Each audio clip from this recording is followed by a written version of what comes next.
kwamba mkoa wa Arusha unampa nafasi kila mtu. Zamani ilikuwa viongozi wakija jamii fulani hata haionekani, lakini sasa tumeunganisha na kufanya mkoa kuwa mmoja na wote wakiwa wanufaika. Baada ya kusema hayo mengi, kwa kweli sio machache, nitumie fursa hii kuwashukuru viongozi wa dini kwa kunilea, kwa kuniombea, kwa kunitia moyo, tukiongozwa na baba yangu mzee wangu shehe wa mkoa wetu wa Arusha, kwa kazi nzuri sana mlioifanya. Ninawashukuru sana. Naomba nikushukuru sana mzee wangu Kisongo kwa kazi nzuri njema ambayo mmefanya, na viongozi wote wakiwemo maaskofu na wa madhehebu yote ya mkoa wetu wa Arusha na wazee wa kimila. Lakini sambamba na hilo, mgeni rasmi, uniruhusu tu niwashukuru wananchi wa mkoa wa Arusha. Ninawashukuru sana kwa sababu nafasi hii ilikuwa ni kazi. Wewe unajua mdogo wako 24/7 tunaanza kazi. Kwa hiyo tungekuwa tunajua kwamba leo jana yale mambo mkeka ungetoka, maana leo hapa tusingekuwa. Lakini kwa sababu ulikuwa unakutana na mpango wa Mungu ukiwa kwenye mpango wa Mungu. Hebu mwambie jirani yako, unakutana na mpango wa Mungu ukiwa kwenye mpango wa nani? Huku kwetu hakuna ajali. Mpango wa Mungu ndani ya mpango wa Mungu. Kwa Mungu alikuwa amepanga hiyo hivyo. Ninashukuru pia kwa kukubali na kunipa heshima hii ya kuwashukuru. Na washukuru wananchi wa mkoa wa Arusha kwa sababu kubwa mbili. Moja, wana upendo wa kweli. Wana upendo wa dhati sana.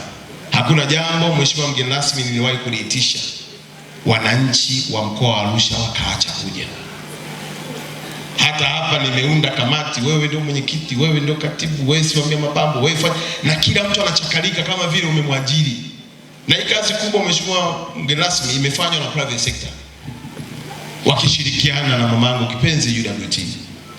Yaani kama kuna serikali imefanya, basi haikuwa serikali ni mimi. Lakini 99% ni private sector. Kwa hiyo nawashukuru sana kwa upendo wao. Lakini la pili mheshimiwa mgeni rasmi, nawashukuru kwa bidii ya kutafuta pesa. Mkoa huu unasaka pesa kweli kweli.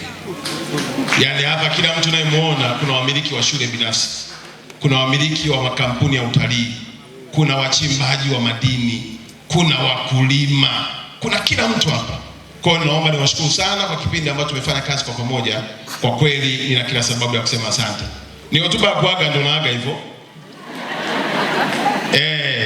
Kwa sababu sasa hivi naitwa ndugu Makonda, au ukipenda niite shemeji. Lakini nawashukuru sana kaka yangu Lasi. Naomba makofi mengi sana kwake. Tumefanya naye kazi nzuri sana. Ni mzee mnyenyekevu, mtulivu, msikivu, na akikushauri jambo na kushauri kwa upendo na upole.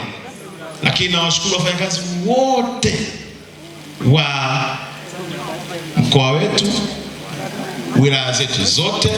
Wakuu wa wilaya nafikiri wako hapa, naomba tu wasimame.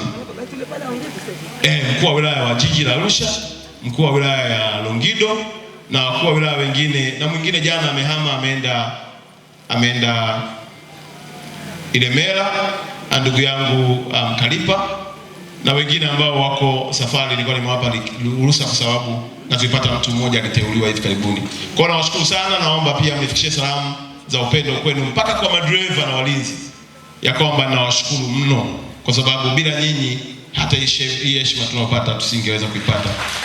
Mheshimiwa mgeni rasmi, pia katika kushukuru sitaacha kushukuru chama changu cha Mapinduzi, mzee wangu Sabari, kamati yetu ya siasa ya mkoa, pamoja na wajumbe wa kamati ya siasa mkoa, wilaya zetu zote, kwa namna ambavyo tumeshirikiana.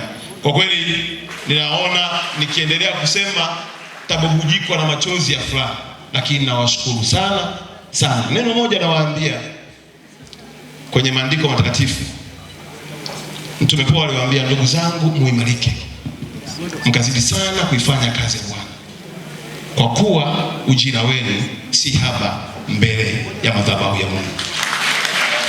Kila mmoja kwa nafasi yake hakikisha anatumika vizuri, na apigane na msikilize kila mwananchi akiamini kama vile anamsikiliza mama yake mzazi. Akifanya hivyo, si tu kwamba atafanyika baraka kwa familia yake, lakini pia atakuwa baraka kwa wananchi. Baada ya kusema hayo, mheshimiwa mgeni rasmi, na kwa unyenyekevu mkubwa, nikijua ratiba yako ilivyo ngumu, naomba nitumie fursa hii sasa kukaribisha ili upate nafasi ya kusema nasi na kutufungulia semina yetu.